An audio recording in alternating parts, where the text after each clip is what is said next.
What is going on, everybody? I am back with another video, right? And this is my take on the swamp biome. Now, I took video suggestions, right? And I saw this one come up a lot. And you know, I just thought, like, I don't want to do just another terrain tutorial. I don't want to do that, right? So what I did was I built all this out, and I'm gonna basically just explain what I did for this swamp biome. And I have to say the usual, so if you enjoyed this video, consider subscribing and leaving a like, and also consider using my creator code in the item shop. It'll mean a lot to me. Now let's get on with everything I used in this video. So I set up all the galleries that I used. So first off was this gallery right here. Now this gallery is the Variant Foliage Gallery A.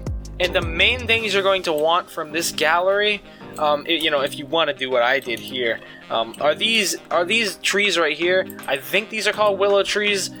I don't know I don't know though. So you can find those in this gallery, and this tree has a lot of movement on it, and it just looks swampy, which is why I used it in here.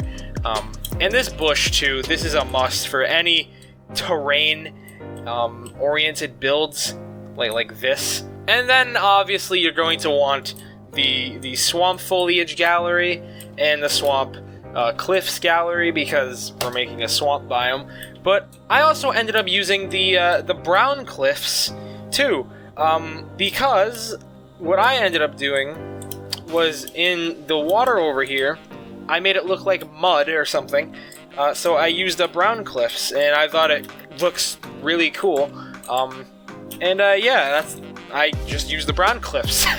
there's nothing else to say. Now, you don't have to use this, but I ended up doing it anyway. I used the Elemental Cubes gallery to make this water, yes, that you can swim in, look kind of dirty. So if I go over here to the swamp and look at the water, see how it's kind of like greenish ish. You know, the sun, the angle of the sun doesn't really help, but it is kind of green, right? Because swamps are kind of dirty. It's still water. It's not going to be nice, clean, fresh running water, because it's, well, you know, it is still water. And last but not least, I used the consumables gallery, which can be found in devices for some reason. It's not even, they're not devices, I'm pretty sure, but yeah, that gallery's in devices. And then I actually forgot what this is called. I'm pretty sure it's just called, yeah, right here, the Slurp Container Gallery.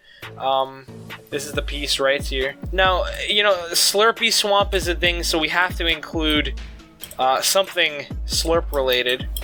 So from this gallery, I used the mushrooms, and I also put the, I don't even know what you call that, but I put the thing over here surrounded by some rocks to kind of make it look like it's kind of crashed in here or something. I don't know, maybe like a helicopter came and put that there. I don't know.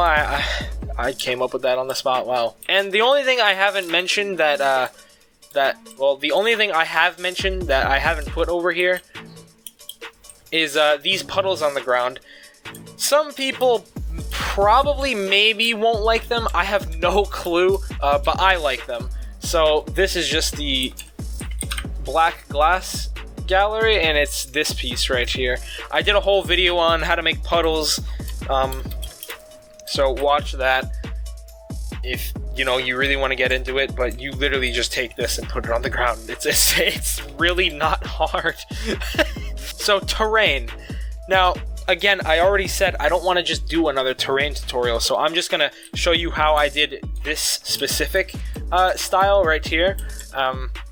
So if you want to do my take on the swamp biome, you go ahead and do that. So if you've seen any of my videos, you already know this piece. I'm in love with it. You take this, size it up, size it down, do whatever you want, blah blah blah, and you make mounds and stuff like this. And I just think it looks really good, especially when you're like walking through here. It's like, ooh. But a piece I don't use a lot that I ended up using in this build is this one right here. So if you take this piece and size it up a little bit, put the two together, put two pieces like this together and rotate them, you can create little, I don't know what to call it. It just makes the terrain look more rocky, probably more like a swamp. Now, this is probably the most important thing. These rocks right here, these rocks are very important. This is another thing I didn't lay out over here. But if you go in the nature gallery, they're in the volcanic rock gallery right here. These just add so much to the area, and really kind of set the scene. I know that kind of sounds weird. Maybe, I don't know. Does that sound weird? Does that sound weird? I don't know, but these just add so much to the area. I don't know why, but they just do. They look really good.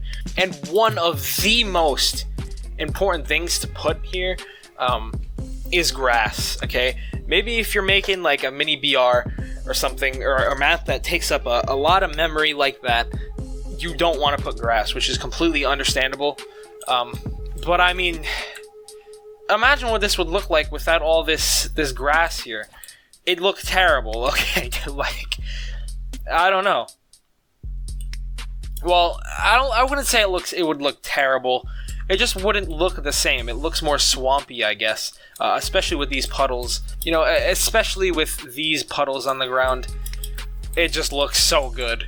Now, one thing I did down here was make the terrain kind of bumpy, right? So the terrain isn't like flat, and I think probably definitely a lot of people noticed that. I did that on purpose, obviously. And to do that, I literally just took this piece, rotated it slightly, rotated it again slightly, and kind of made my own little thing. Took all this, selected them, and placed them around like this, and it makes kind of bumpy terrain. And that's what I did over here, and it really adds to it because I don't know why, it just looks really good with the puddles. It adds a little bit of elevation that make the swamp look good. It just looks good. Like, I don't know what else to say. Do that if you're not low on memory. Now, I could have went even more overboard. If anyone noticed, I didn't really put these mushrooms. I totally would have. I kind of wanted to get this video out kind of fast. So I spent 2 hours to make this, and yeah. Oh yeah, and one important thing, to make this water kind of murky, really ugly looking, what you do is you take an elemental cube and you size it all the way up and put it slightly below the water. So like that. Let's do it over here. So say I want to make this water kind of murky looking. Put it slightly below the water, and boom. Make sure it is slightly below it though, or else it'll look weird when you're swimming around. It already kind of looks odd, in my opinion. Actually, nah, that's kind of normal. Sometimes your character goes almost completely under the water, which I don't like. And finally, the last thing I want to cover is water. You know, with these puddles, you can do a lot.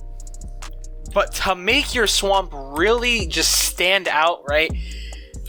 You know, I got water here. If I expanded this out more, there's water over here, water there, water here. You know, when you think of a swamp, you think of water. You know, it's like a marsh. A lot of water, really like wet terrain, which is why the puddles are here. That's what you think of when you think of a swamp. You don't think, you know, you just don't think it's like a normal forest or just plains, or you don't think of it being dry. That's what I'm trying to say. And yeah, I think I'm gonna end this video off here. So again, you know, I didn't want to do just a terrain tutorial, right? Because I could have easily just said, oh, you know, take this piece and then put it like this, and then add the grass. No, I don't want to do that. I already did that like 3 times. No, those videos will be in the card in the top right. The little eye. I will put those videos in there. Yeah, if you enjoyed, if this helped you, please consider subscribing and liking the video, and I'll see you in the next one. if you stick around, that is. And, and goodbye.